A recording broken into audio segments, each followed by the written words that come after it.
नमस्कार, देश दुनिया के खबरों के इस नए एपिसोड पर आप सभी का स्वागत है। आज भारत से जुड़ी हुई कई इंपॉर्टेंट अंतर्राष्ट्रीय खबरें सामने निकल के आ रही हैं जो जानना आपके लिए बेहद जरूरी है। तो आज की इस वीडियो को पूरा जरूर देखिएगा। जहां आज की सबसे बड़ी खबर सामने निकल के आ रही है अफगानिस्तान से। रिसेंटली अफगानिस्तान में एक मिलिट्री परेड की जाती है जिसमें कई ऐसे हथियार देखे गए हैं जिन्हें भारत के अंदर मैन्युफैक्चर किया गया है। दूसरी अपडेट कनाडा से सामने निकल के आ रही है, जहां पर कनाडा में खालिस्तानी समर्थकों ने इंडियन हिंदू गो बैक के नारे लगाने शुरू कर दिए हैं। तीसरी अपडेट बांग्लादेश से सामने निकल के आ रही है, जहां पर पूर्व प्रधानमंत्री शेख हसीना के ऊपर एक नया मामला दर्ज किया जा चुका है। चौथी अपडेट कि जल्द ही भारतीय सेना को कई एडवांस बंदूकें मिलने वाली हैं। पांचवी अपडेट कि साउथ चाइना सी के अंदर एक बार फिर चीन और फिलीपींस एक दूसरे के आमने सामने आ चुके हैं। आइए आज के इस वीडियो में सभी इंपॉर्टेंट अपडेट्स आपको डिटेल्स में बताते हैं। यदि आपको हमारे वीडियोस पसंद आ रहे हैं तो आज के इस वीडियो को लाइक और चैनल को सब्सक्राइब जरूर कीजिएगा। सबसे पहले और इम्पोर्टेंट अपडेट की बात की जाए तो ये अफगानिस्तान से सामने निकल के आ रही है, जहाँ पर रिसेंटली यानी कि करीब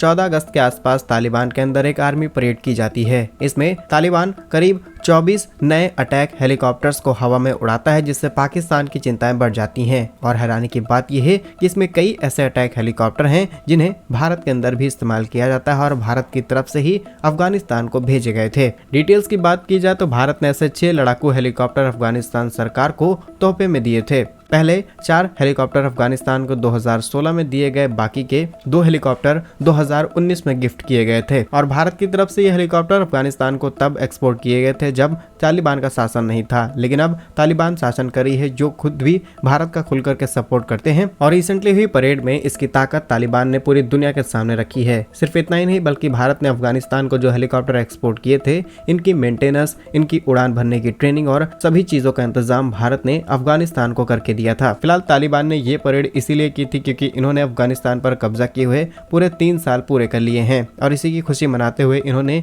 इस परेड को किया, जिसमें कई भारतीय हथियार भी देखने को मिले हैं। फिलहाल तालिबान हो या फिर अफगानिस्तान की खुद की सरकार, ये पाकिस्तान सीमाओं पर ऐसे हथियार तैनात करते हैं जिससे पाकिस्तान की चिंताएं बढ़ती हैं, जो कि भारत के लिए एक पॉजिटिव पॉइंट है। फिलहाल इस पूरी अपडेट पर आप क्या सोचते हैं हमें कमेंट्स में जरूर बताइएगा। नेक्स्ट इंपॉर्टेंट अपडेट की बात की जाए तो कनाडा से सामने निकल के आ रही है। आप देख पा रहे होंगे कि जिस तरीके से आज पूरी दुनिया में खासकर हिंदुओं को टारगेट किया जा रहा है, अब ये एक तरीके का ट्रेंड बनता चला जा रहा है। अगर आज के समय हिंदू सबसे ज्यादा सेफ हैं तो शायद वो भारत के अंदर हैं, क्योंकि अभी तक हिंदुओं के ऊपर जो बड़े हमले देखने को मिल रहे थे ये ज्यादातर बांग्लादेश और कई देशों में देखने को मिल रहे थे। लेकिन अब कनाडा जैसे आधुनिक देशों के अंदर भी इंडियन हिंदू गो बैक के नारे लगने शुरू हो चुके हैं, जो कि जियोपॉलिटिक्स को एक नई डायरेक्शन में ले जाते हैं। डिटेल्स की बात की जाए तो कनाडा में जस्टिन ट्रूडो की सरकार खुल करके संरक्षण देती है खालिस्तानी समर्थकों का। और बीते रविवार को खबर सामने निकल के आती है कि खालिस्तानी समर्थकों ने टोरंटो में इंडियन डे परेड को बाधित किया। इसमें तनाव पैदा किया गया, कई प्रकार के गलत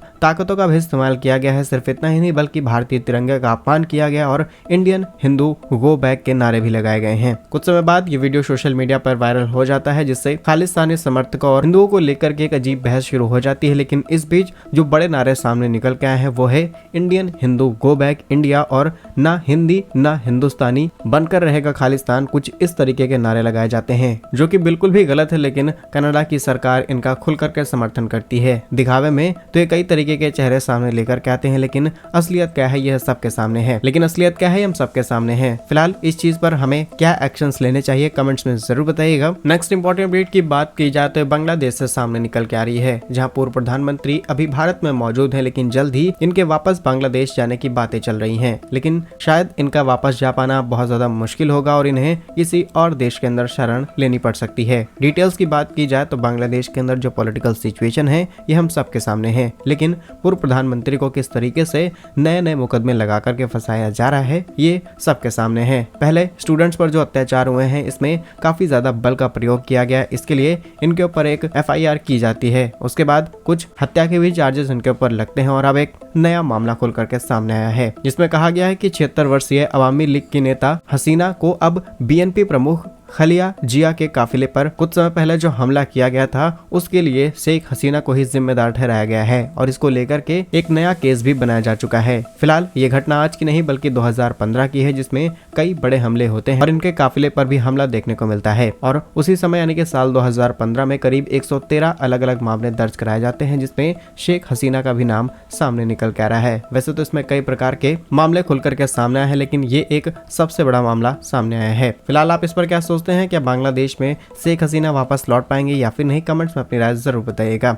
नेक्स्ट इंपॉर्टेंट अपडेट की बात की जाए तो भारतीय सेना को कई एडवांस मशीन बंदूकें मिलने वाली हैं और इन सभी चीजों का प्रोडक्शन स्वदेशी रूप से भारत के अंदर शुरू किया जा चुका है। डिटेल्स की बात की जाए तो इंडियन आर्मी में जो पैदल चलने वाले सैनिक हैं उनको अब और ज्यादा ताकत देने के लिए जल्द ही 9:19 mm मशीन बंदूक देने की प्रक्रिया शुरू की जा रही है। फिलहाल इस नई बंदूक को DRDO की तरफ से तैयार किया गया है, जिसका नाम है अस्मी। रिपोर्ट्स के मुताबिक ये भारत की पहली स्वदेशी मशीन पिस्टल है और कई सीक्रेट रिपोर्ट्स के मुताबिक अभी से खरीदने की प्रक्रिया शुरू की जा रही है। इनिशियली जो फेजेस होते हैं उनको कंप्लीट किया जा चुका है और इसकी टेस्टिंग से लेकर के सारी प्रक्रिया ऑलरेडी कंप्लीट की जा चुकी है। फिलहाल ऐसे एडवांस बंदूकों को बनाने में भारतीय प्राइवेट कंपनीज का बड़ा इंपॉर्टेंट रोल आया है, जिसमें जिंदल, कल्याणी, भारत फोर्ज जैसी बड़ी कंपनीज ने पार्टिसिपेट किया है। और अब बताया जा रहा है कि ऐसे आधुनिक हथियारों को देते हुए भारतीय सेना को जम्मू कश्मीर, लद्दाख इन सभी लोकेशंस पर तैनात किया जाएगा, जिससे ये एडवांस हथियार जम करके उन सभी खतरों का सामना कर पाएंगे जो कि इस समय भारत के सामने है। DRDO की इस बड़ी तैयारी के लिए कमेंट बॉक्स में जय हिंद जरूर लिखिएगा। नेक्स्ट इंपॉर्टेंट अपडेट की बात की जाए तो साउथ चाइना सी के अंदर टेंशन सब पहले से और ज्यादा बढ़ने लगी है। साउथ चाइना सी में फिलीपींस और चीन किस तरीके से एक दूसरे के आमने सामने हैं ये हम सबके सामने है, लेकिन ये चिंताएं तब और ज्यादा बढ़ गई जब भारत की तरफ से ब्रह्मोस मिसाइल सक्सेसफुली फिलीपींस को एक्सपोर्ट की जाती है। और अब चीन ने फिलीपींस पर एक बड़ा आरोप लगाया है। चीन का कहना है कि फिलीपींस ने जानबूझकर साउथ चाइना सी में एक नए जंगी जहाज को उतार दिया है और यहाँ पर चीन का भी एक जंगी जहाज मौजूद था, जिस पर जानबूझकर फिलीपींस की तरफ से टक्कर मारी गई है। और दूसरी तरफ चीन का कहना है कि हम फिलीपींस को कई बार समझा चुके हैं, फिलीपींस हमारी बात को हर बार नजरअंदाज कर रहा है। अगर इसी तरीके से करते रहे तो डेफिनेटली फिलीपींस को इसके बड़े नुकसान उठाने पड़ सकते हैं। फिलहाल इसी चीज को लेकर के फिलीपींस ने भी अपना रिएक्शन दिया है। इस घटना पर फिलीपींस के सुरक्षा परिषद के प्रवक्ता जोलानाथन मलाया ने बयान जारी करते हुए बताया कि हम सिर्फ अपने अधिकारियों की रक्षा कर रहे हैं। चीन हमारे एरिया में घुसने की कोशिश करेगा तो डेफिनेटली हम चीन से लड़ने के लिए किसी भी कीमत पर तैयार हैं और अब हमें बड़े बड़े देशों का समर्थन प्राप्त है, जिससे हम चीन का डट करके मुकाबला कर सकते हैं। और अगर आप सही मायने में देखेंगे तो चीन ने कई बार इस तरीके के